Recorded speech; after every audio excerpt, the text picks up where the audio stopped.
Hey guys, it's Stark's Warehouse here once again with a very late and overdue video update for you.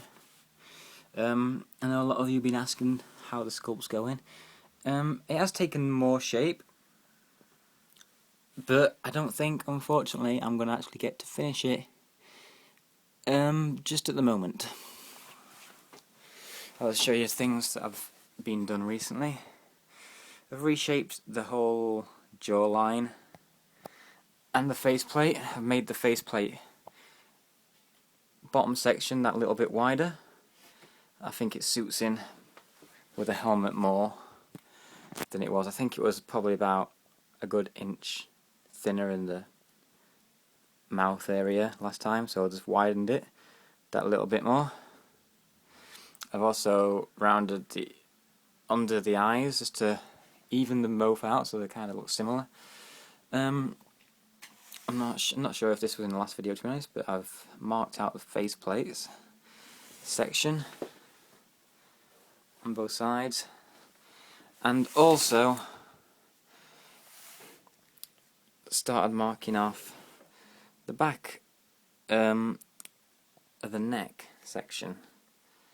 Still got a little bit of work to do on that, just to smoothen it and round it all off and get the actual shape, but we are getting there.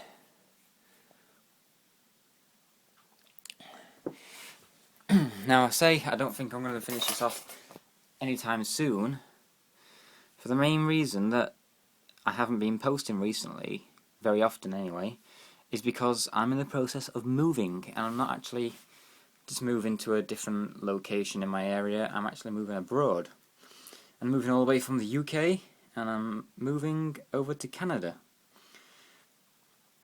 So that's why I've been a bit slow on the video updates. It's because I've been very, very busy sorting everything out to move to Canada. And I will be moving there next week. So the start of September. So I don't think that this is going to get finished off before I move out there. It will be waiting for me when I come back. I will be going to Canada for a year.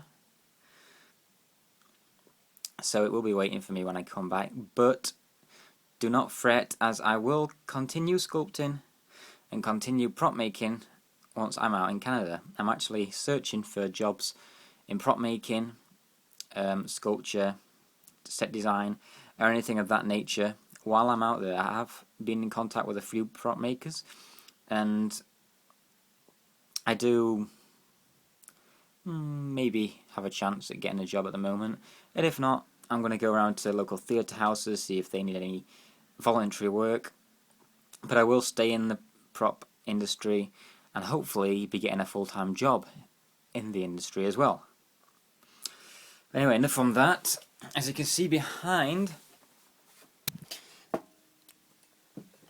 if you've been following my Facebook page, there's a photo. Now this is a trash can plaque from Walt Disney World, and it's in Epcot around the World Showcase.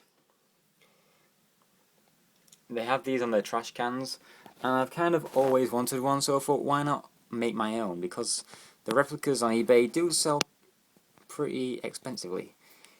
So I thought I'd have a go at my own. So I will now show you some photos of the progress. I didn't take video of the sculpting or anything, but I'll show you some pictures of the progress of the sculpt now. Okay, so I started off with some wet clay that I had laying around. I made a circular shape using a compass tool from Art Set. Obviously, I had a picture in front of me that had the actual plaque, so I measured that plaque picture as I sized it up on Photoshop to actual size. Then I just measured all the letterings and where the placement of things should go and marked them all out.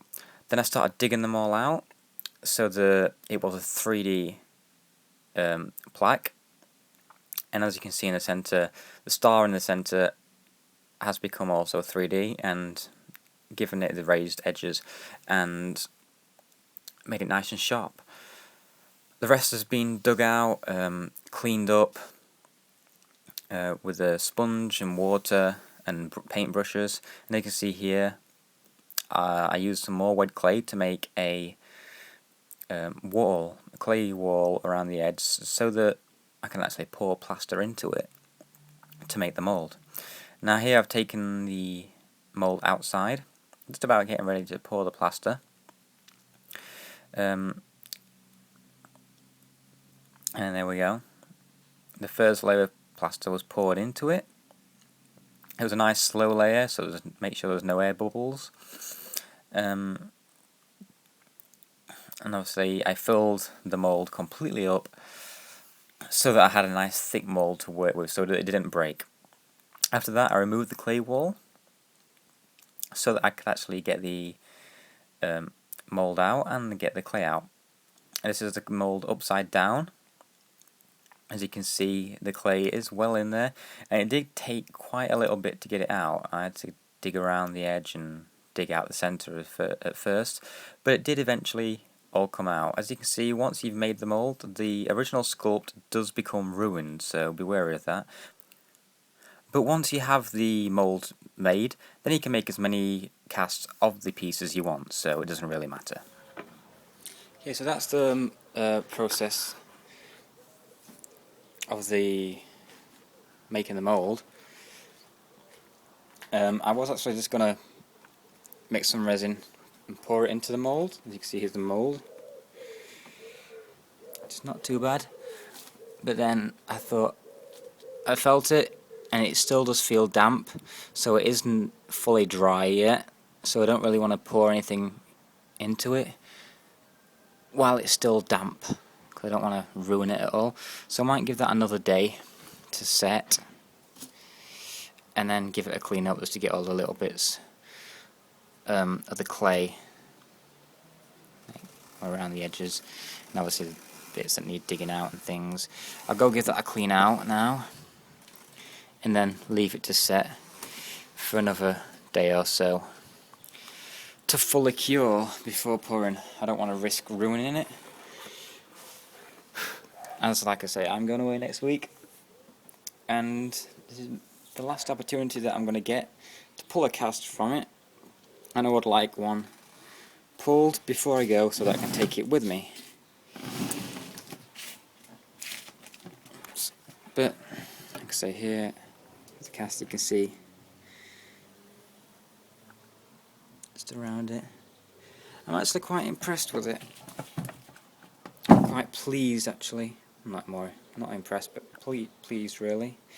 But yeah, so as soon as this is dried out and I feel happy to pour the resin into it, I'll film that and post another video up and show you how this pull goes in resin. So thanks for watching, and I'll see you hopefully in a day or so. Thanks guys.